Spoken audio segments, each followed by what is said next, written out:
Did I miss the memo where easy now means keep restarting until you figure out what the developer intended?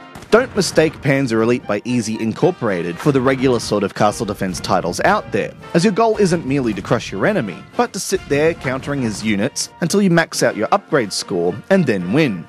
This isn't exactly covered in the tutorial, which I might add is merely a help screen with a handful of screens highlighting interface elements that are fairly self-explanatory. And should you stumble ahead without realizing this, you'll quickly hit an insurmountable wall of progression. The gameplay itself is actually rather interesting, and players can place their units on one of 4 available tracks to either bypass the enemy or to cut off their attacks by placing mines in their path.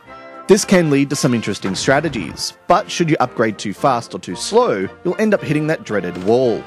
Players can choose between one of 3 factions, though this is more aesthetic than anything else, as the campaigns only vary slightly in their progression.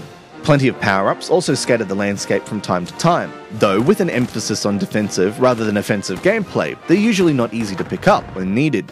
This sort of progression adds an artificial time sink that shouldn't need to exist, especially when the gameplay is already going to be repetitive as it is.